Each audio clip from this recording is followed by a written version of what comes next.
Secrétaire de mairie dans une petite commune des Cévennes et je suis secrétaire du syndicat CGT Fonction publique territoriale. Pourquoi vous manifestez aujourd'hui? On manifeste dans le cadre du projet de la loi travail pour son retrait.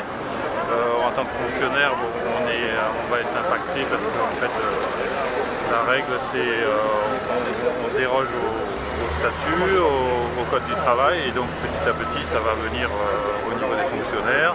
Il y a déjà des reculs, notamment la loi sur la déontologie qu'on veut nous appliquer, le refus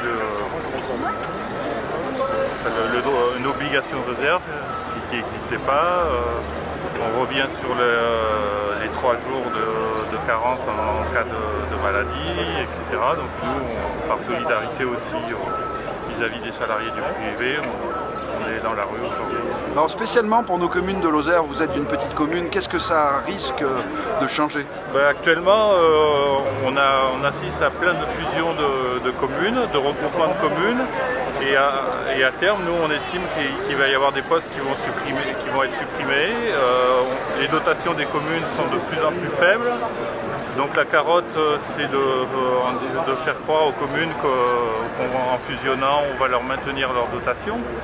Et en fait, il y a eu exactement ça à l'époque des communautés de communes. On promettait une dotation supérieure, ça a duré 1 an et puis au bout d'1 an, les communes se sont retrouvées avec les dotations en baisse exactement comme avant. Donc en fait c'était juste une carotte pour les faire venir dans les communautés de communes. Hérisson, du coup responsable fédéral de l'Union nationale lycéenne. Mobilisation du 9, aujourd'hui ça suffit pas.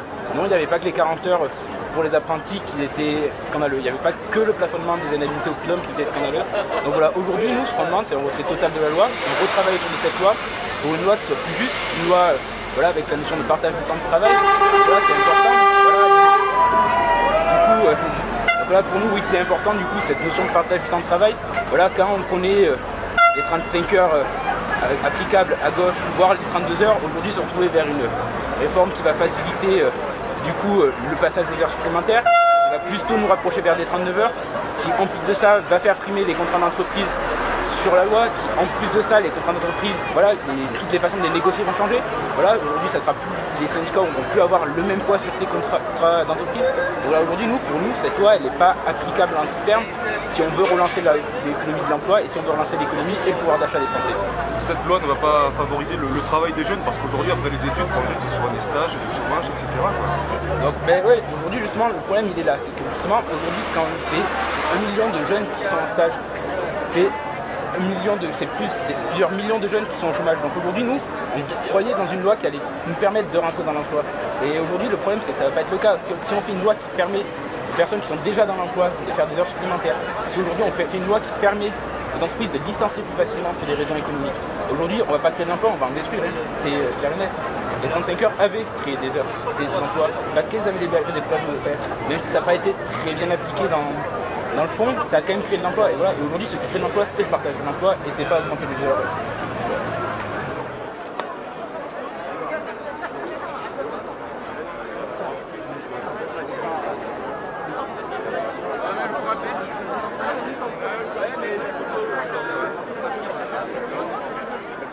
Retraité de la sécurité sociale.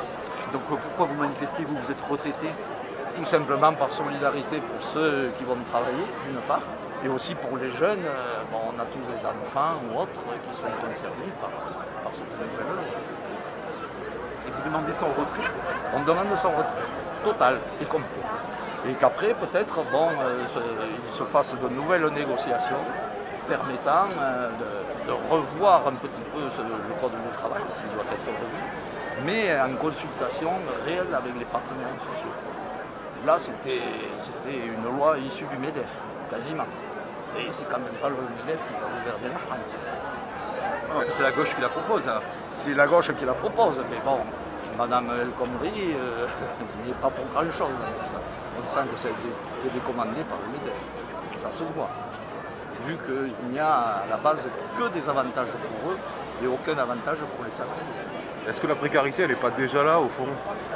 est déjà là. Mais bon, ce serait peut-être une manière encore de l'accentuer. Il y a d'autres moyens peut-être que celui-là, que de casser le code du travail pour aller contre la précarité.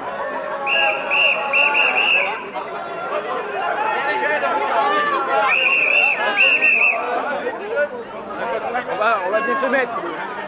Voilà, ouais. Il va falloir réfléchir autrement pour les vacances. Monsieur, la photo.